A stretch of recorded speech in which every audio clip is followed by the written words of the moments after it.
Thank you very much for all of you to be here with me. This is my first time doing something like this. I decided to take a risk. My team, I can tell you a bit about me. I did some theater, very like laid back stuff, as you'll see, with a coworker a few months ago. And then my team wondered if I wanted to talk about my experiences. So that's what I'm going to do today. I'm not the most tech savvy person in the world, so I don't have the most intricate slides and stuff. I thought it would be more based around conversation and me just kind of explaining what I did. A little bit about me. I'm a registered social worker, of course. I work with Carya, which is an agency that deals actually with a lot of different age groups. It used to be called Calgary Family Services. Carya is not an acronym. Carya is actually a kind of a tree with extensive roots, apparently. So metaphorically, that's why we were renamed that, I think, in 2014. But I'm very happy to be here. I used to be a counselor, and the last year I've been doing more community development type stuff. I wanted to make it known at the outset that I am not an actor by training. I have no experience acting. I was the kid that was always too shy to do stuff in class. I have, my resume is blank when it comes to like even school productions. I haven't acted in any school plays, nothing. I remember being a counselor at camp where we were supposed to be all bubbly and outgoing for 2 straight months.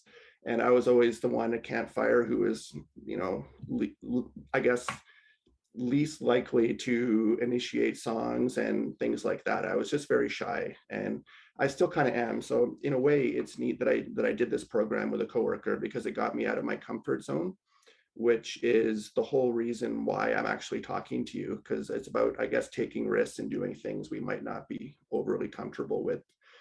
So I just wanted to say, like, I'm going to be talking a little bit about some improv activities we did, but it's not all just acting. Like there are some things that were focused on storytelling as well and fun with words. But the whole idea is it got people feeling creative.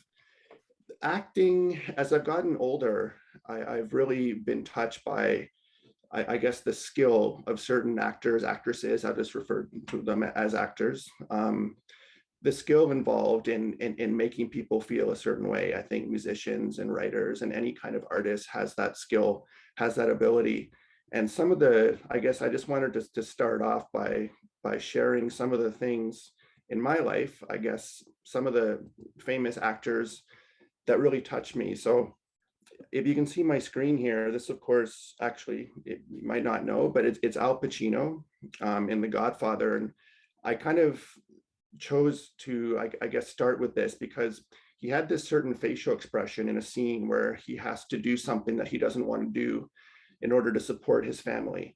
And the facial expressions that he showed, I remember just feeling like, wow, that there's something about that that really touched me, and just the amazing ability. And in the same movie, we have Marlon Brando, of course, who's crying when he finds out that his son has died. And just the facial contortions involved in that, the incredible skill. The two of them together talking about the future of the family when Marlon Brando knows that he's going to be dying and his son's going to be taking over. Just some other things that touched me a lot. The movie Psycho, when we have Tony Perkins and Janet Leigh, if any of you have seen the original, the interaction between the two, some of the Alfred Hitchcock scenes where, it focuses on character development and their facial expressions, really inspired me to get more into acting as I've gotten older. Here's another scene from Psycho, Tony Perkins on the right, and Janet Leigh, of course, in the famous scene when she checks into the hotel. Two actors that I find very powerful, Kathy Bates and Jennifer Jason Leigh, in this case in Dolores Claiborne, Stephen King, and Jennifer Jason Leigh in The Hateful Eight. The reason I'm showing you these is because these actors really touched me. Ingrid Bergman in Gaslight, an old movie, I think, from 1944, whose subject matter actually deals a lot with a lot of what the clients went through, who I worked with as a counselor. Um, their acting abilities made me think about things a different way, and really inspired me to be more myself when it comes to being a social worker and working with people. So one thing I want to start off with is when it comes to introducing improvisation and kind of things like that in a seniors building. So I work in two seniors buildings. That's my job. I'm not a counselor anymore. I go from one to the other throughout the week. My job is very well, I guess the goal of my job is simple, but it's not always easy to execute. My goal is to get seniors out of isolation and doing something community minded or being around other human beings, because we know that being around people makes us feel good in layman's terms, but it's essential, I think, for being human, being around other human beings and seeking that connection, especially after COVID. The last year working in seniors residences when COVID was a scare, the last thing a lot of seniors wanted to do was to come out of their rooms and come down to a room and mingle with other people. So it was really challenging. But my coworker Sandra was going to be doing this with me, but she had a medical appointment. So I'm very happy to be speaking on her behalf as well. But we decided the time might be right to get people out of their rooms, to try to entice them with something different, because we do a lot of things that revolve around food. Food always gets people out. Same thing with coffee. Is if it's a very mild mannered topic, like, come out and enjoy a coffee with some of your fellow tenants, no pressure, you can come and go as you please. Those are good, but we wanted something with a little more flair. And also we wanted something that would challenge us as social workers, right? So the question, why do acting and why do improv and why do fun with word games in a residence? Why do it? The main goal is to reduce social isolation. Another one, though, is to bring back this whole idea of play. Play seems to be something that people associate children with, and only children. Once we grow up, we cease playing, we do adult things. But I would argue, and I think Sandra would too, and a lot of other people, based on my conversations, that play is something that's always in us.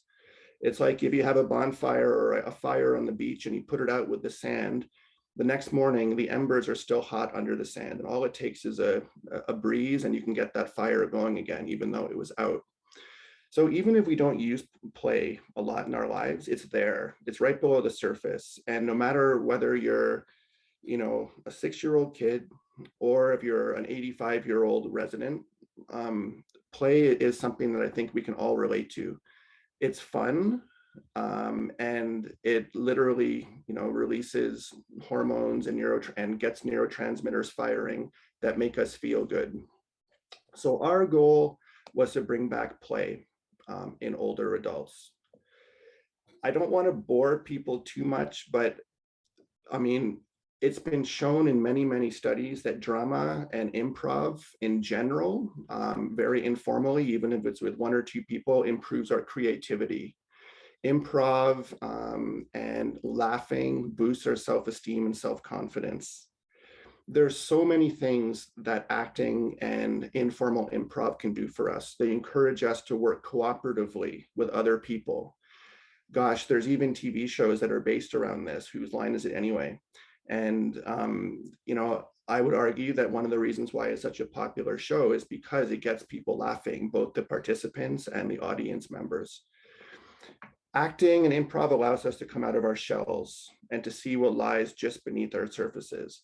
A lot of the time, we don't even know that we have an ability inside of us unless we actually are with other people who help us bring that out. And this is one of the best things to do. And I'm going to talk about more specifically about some of the activities that we did to give you an idea of what I'm talking about. Importantly, though, these activities instill in us an art of gathering. And as a community development person, the art of gathering, I think there's literally a book called that by Priya Parker, I think. And it's all about gathering. It's about being together and feeling connected with other human beings. One could argue that just as hunger and thirst are part of being human, the need for connection is also part of being human, and the need to laugh and the need to feel understood. And so many of the activities, which I'll tell you about, that we did that are so simple, did that for the residents. And it's amazing, like the bang for your buck you can get just by doing some of these things that cost little to no money. It's challenging being up front and, well, I guess in front of people doing things like this. I remember in French class, we were basically inundated by having to get up in front of the class and do skits in French while we were learning the language. And in hindsight, it was very, very beneficial to me for my confidence and learning the language. But at the time, I was terrified because I didn't want to get up in front of the class and potentially make a fool of myself. A fear that I think a lot of us have in us. People that are reluctant to put themselves on the line, whether it's in front of 5 people or whether you're a Hollywood star and you're doing this for millions. But basically the goal of improv as we did it is to get people out of their comfort zones as well, including us, including Sandra and myself. It allows us to see the world in a different way when we're acting. It allows us to use parts of our brains that are essential for empathy, for communication, for skills like around memory, spontaneity. All of these skills that we use every day in our lives are boosts, are I guess, yeah, like they're made stronger by improv. Gina Davis, the actor, said, if you risk nothing, then you risk everything. And we took that to heart as we went in to these buildings and tried this. Please feel free to, I'm switching my screens, but if anyone wants to add anything as I speak, I'm very comfortable being interrupted. I don't always notice if there's a hand raised, but please come in if you have ideas or experiences of your own that you wanted to share. Okay? Anytime, just interrupt, because I'll be looking at something else here. An interesting thing, someone who's very dear to me is also a social worker, and she mentioned something to me when I was preparing for this presentation. It's the transferability of being vulnerable in front of other people, the transferability of the skills in that skill in front of people doing improv, and using that in everyday occurrences. As a counselor, I noticed that being vulnerable was almost essential to talk about big things, to talk about important things. And I've also noticed that vulnerability can only really be developed through trust. And I'm going to talk a little bit about how we tried to foster some trust in the group of people that we had who participated in this pilot program. But vulnerability is essential. And I think when you're an actor, like the pictures that I showed you, being able to cry and to show facial expressions, but also to genuinely feel it, is a very important part of being human. Right? So improv encourages vulnerability and it leads to connecting with other human beings. Okay? Charlie Chaplin said, we think too much and feel too little. That was one of the things that inspired him when he was on the big screen. Naturally, because I've told you a little bit about my own hesitancies with this program, it was really hard for me, to be honest. And so using my empathy, I assumed that there were people in the building who felt the same way. We didn't take a rah-rah approach where we went to doors and knocked, and like, do you want to be in this group? No, why not? That doesn't really work. We simply put signs up in the building and we talked about it in our coffee groups. We tried to get an idea of who might be interested in trying some fun games, very informally, with people that the residents already knew.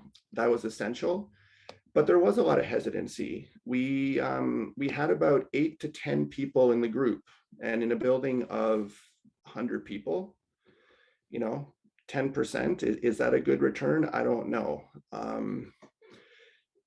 We're hoping that it planted a seed for future ones down the road, and maybe it'll grow to other buildings, but we had about 8 to 10 people who came consistently. But some of the hesitancies involved, though, and again, like when I was mentioning empathy, I totally get it if people weren't comfortable coming out, because if someone knocked on my door, especially, or if I saw a sign in my building saying like, come on out and try some improv, as I said before, I might be the last person to actually try it. So we had to take a very gentle approach. So we had relationships with a lot of the residents before we tried it. One of the things, we get comfortable in our routines a lot. I know that I'm one of those people. And, the great Oscar Wilde said, I love acting. It is so much more real than life.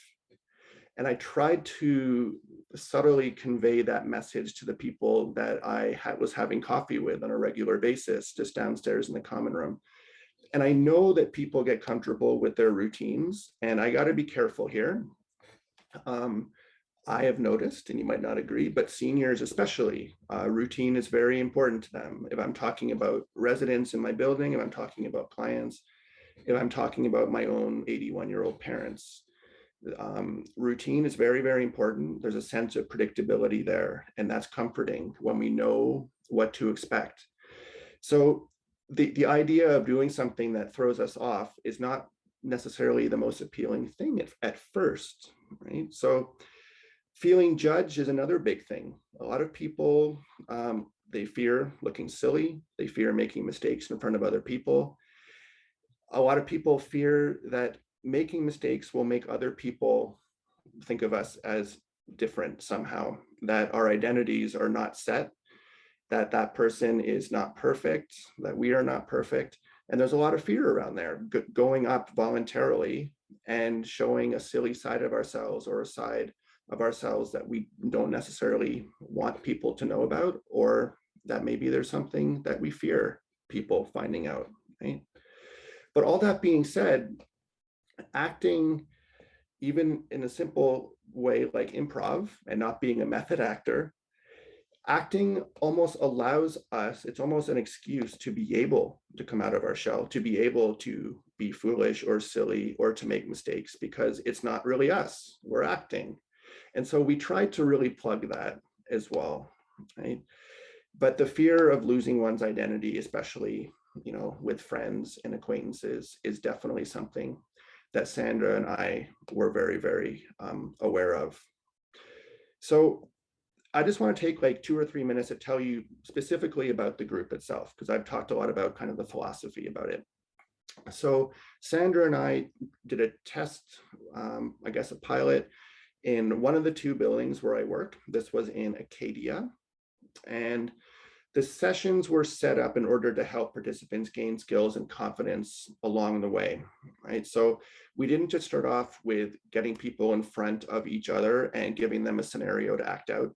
We started off with much more gentler word games, and I'll talk a little bit about those in a sec, but no one had to stand. We all just sat in a circle. We let people pass if they wanted to. So there was no pressure about that if people were uncomfortable. We also, together as a group, went over guidelines that we came up with and kind of rules that we wanted to respect, because who knows what could come up in improv. There could be situations that are triggering for people. So we wanted to keep the themes relatively safe. We put signs up and people signed up in the lobby, and we talked a lot about it. That was kind of our advertising strategy. Yeah, and as I said, we had 8 to 10 people, and they knew each other, as I mentioned. So you might be asking, like, what exactly did we do? And this is where I'm not ashamed to say this. I'm very proud to say we use Google. There's so much out there when it comes to ideas to spark interest in groups, when it comes to fun games, whether they're for school-age children, whether they're for teens, you know what I mean. They're just everywhere. So Sandra went online and she found some things that she felt the residents would adapt to and feel most comfortable doing. And so another quote here, I like quotes. James Dean said, "The gratification comes in the doing, not in the results." We made that known to them. It doesn't matter if you mess up, just have fun, feel a sense of connection, have some coffee. And we were very proud to say that, I guess, that people kept coming back. So I want to share my screen with you and kind of tell you exactly what we did here. As you can tell, it's yeah, it's on a PowerPoint, but we had 4 categories over 4 sessions, and the sessions were separated by 2 weeks. So it gave them a chance to reflect a little bit between each one. But the first one involved movement, as you can see here. So there was movement, the second was storytelling, third, a reader's theater, which was my favorite, and improv was the fourth one. Improv was purposely last. Movement, as you can see, Sandra especially was really into getting the seniors moving in a way that fostered their creativity. So there's a game called Present, where you literally hand someone something that they can't see, it's invisible, and they have to pretend what it is and act as if they are opening it and act as if they're handling it and responding to it. You know, did they actually want that present or was it something they couldn't use? It was a lot of fun and very, very simple. The game Mirror, you've probably heard about. You just stand in front of someone else and one person gently moves and the other person has to do the exact same thing. Block of Clay, we had to talk to them a little bit about this first, but Block of Clay, you basically ask the person if they're comfortable, like if you touch their arms or shoulders, and you pull their arms and shoulders gently and ask them to stay in a certain spot, as if you're making a sculpture. Okay, so it's that simple. That was our first week, okay? And that lasted an hour and a half. And we got to debrief with them as well, the residents. The second one, storytelling. I love storytelling. Many cultures, their whole history is based in the oral tradition.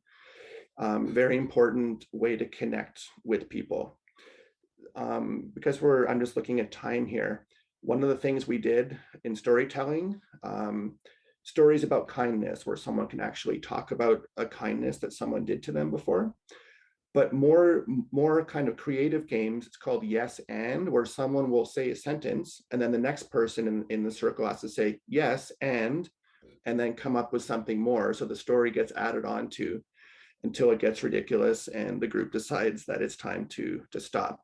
But that makes people very creative and there's a lot of laughs there. One word at a time is, as it says, someone might say one word and the next person can only say one word, but it has to make sense. So eventually a whole story is told, and that gets very, very silly as well. The reader's theater was everyone's favorite. I am going to share the actual script that we used. Reader's theater is something that I didn't have too much experience with growing up, but everyone takes a part in a play and they read it out loud. And they have different objects in the room as sound effects. So we purchased legally because there are copyright issues, but one called Mona Lisa's Toe by a gentleman named Douglas Campbell. And as we scroll down here, there are approximately 8 different people. And then there were props. And so throughout the script, there are sound effects. And people make those sounds with whatever objects they have. And we recorded it and played it back. And everyone got a real kick out of it. It was a lot of fun. And so we were able to purchase this script. Sandra got in touch with the man himself in the States. And he said, yeah, of course you can use it. And it was like $20 or something. And we printed a few copies. But you can get a lot of free ones on the internet as well. But just very simple kind of 12-minute long performances where people can participate. Yeah. And the last one, I know I'm going fast here, I'm just keeping track of time. The improv, this is the big one. we built it up and it was amazing because the people who were most hesitant at first were the ones that ended up having the most fun. Object shuffle, where you hand someone an object, they pretend to use it a certain way, that they have to make up what it is, and then other people can come in and take the object from them and turn it into something else. Something called party quirks, where this is more along the traditional lines, where you give them a situation that's completely crazy and they're up in front of their friends and everyone has to try to guess what they're acting out. Your screen froze when you give them a like a scenario to act out, and someone from the audience can go say freeze and replace one of their friends, and then the scene would continue again, right? And things like charades and timed scenes as well. Those were the 4 categories in our program, and the results were, we were very pleased with it. We're doing it in another building now. We're trying it out.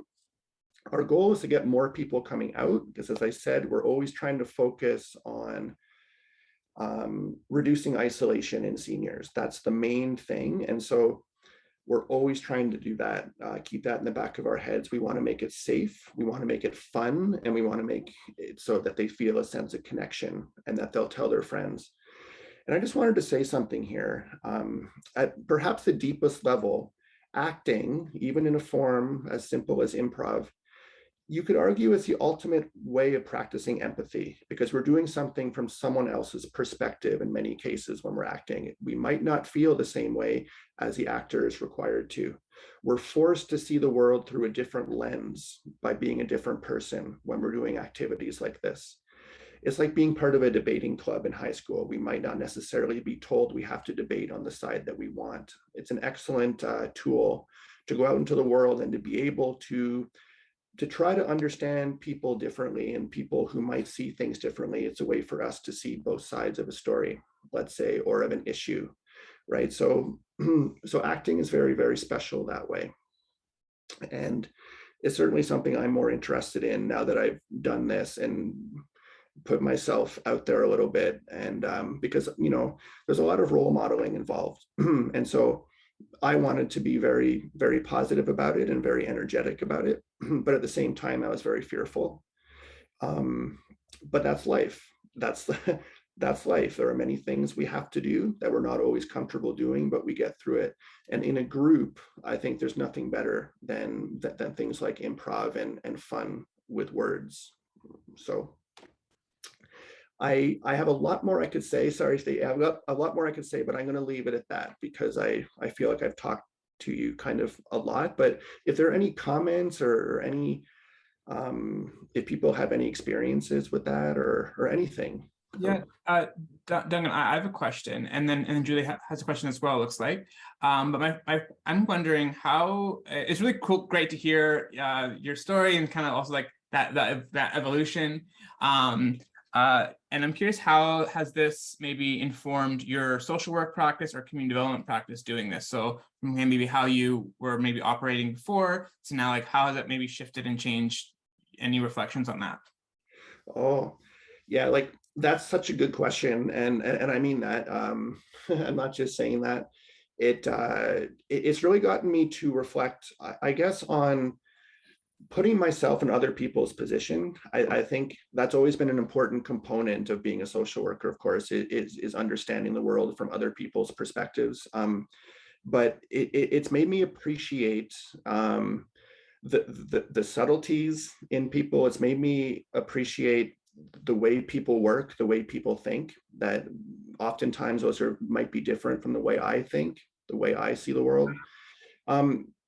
I think the biggest answer, the most important answer to that, though, is made me come out of my shell and not to be so concerned about what other people think. You know, I'm always striving to be a professional, but it's also important to be an individual as well, and to do what you think is best in that situation. And improv allows us to do that, and it really gives you an opportunity to see other people flourish. Like I've worked with kids a lot, and there really isn't, in some instances, there's not much difference between children and seniors in the gratification they get. And so it's reminded me that we're all human, no matter where we are in the life cycle, where we are in our lives. We still have certain needs that need to be met, and we can still enjoy our lives no matter where we are. Yeah. Awesome. Julie? Thanks. What I really love about this presentation, it feels to me like a little bit like breaking down some stereotypes about who community development workers are. I've been fascinated as a formerly shy child, like how did I end up as a community development person when I'm not the person to bounce up front, grab the mic, want to do the talking. I'm not the person who leaps into theater games and drama, though I always really like them, Duncan. Like when I do them, because I'm grow and I'm challenged. And so I just really appreciate that about what you're presenting, that there are a bunch of us doing this work. And I don't know if some of us have suffered like I have, feeling kind of like a fraud. Like, am I really a community development person when I'm kind of introverted and shy? And anyway, so thank you for that. I really appreciate it. In addition to the content, I really found you very brave to talk about this. So thank you. Well, thank you for your very, very nice feedback, Julie. I appreciate that. It gives me confidence to continue with the program. Thank you. Yeah. Beverly, yeah. Oh, I think you're on mute. Oh, can you hear me? Yep. Yeah. I just wanted to add, so I've done community development for a really long time, but I have a degree from the University of Alberta in drama, and have kind of not done it a lot, but have seen the benefits. So a couple of resources, like one for community development, there's the Augusto Boal, the Theater of the Oppressed. I don't know if you've heard of that.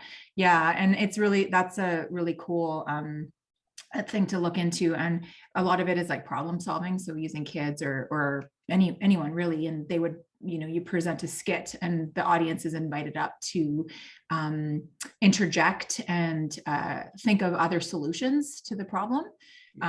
So that's a really cool one. And the other one, there's a couple things like and they use them in Vancouver. They would like employ non-actors, like the squeegee kids, the kids that go out and like clean your windows, and they would get them to come in to talk about their stuff, that's their challenges that are going on, and they would get grants to employ them to pull together a show and then share it back with others as a way of raising awareness around the challenges that they face, which I think is a really cool community engagement tool.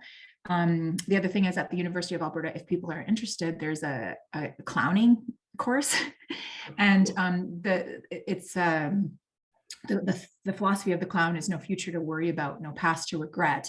And it's all about being in the moment, which is a way that I have presented some theater games, is like, it's a practice like mindfulness and to be in the moment.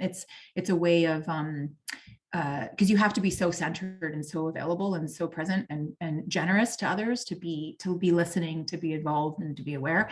And so I love the whole thing around clown, because it's not like scary clowns that are sticking their heads out of windows and killing you. It's nothing to do with that.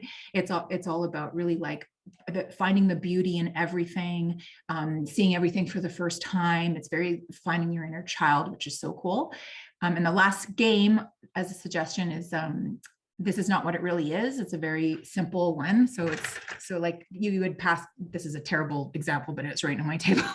You would get like an item and say, this is not what it really is. And you pass it around, and they can't say scissors. They have to say, oh, it's a way of demonstrating how to do jumping jacks. And everyone's like, yay. And you have to encourage everyone. And it's just a really fun way of getting people out of their mind. And they don't have to get up on stage. They just have to share an idea, and you go around and around until all the ideas run out. So just an example. But I love it. Very much. Yeah. Thanks. Awesome. Thanks. Yeah. I think we're going to be called back soon, but Stacy, if there's time. Yeah, didn't want to spend too much time. Just thank you so much, Duncan. That was inspiring. That was educational. I learned a lot from, again, just putting ourselves out there and trying and serving our community. So thank you for that. And I wanted to acknowledge, you had said at the very beginning how you were so enamored with facial expressions, and every time you spoke of your group in different exercises, you could tell from your facial expressions just how impactful those exercises and those experiences were. So thank you again. Thank you very, very much. Thank you.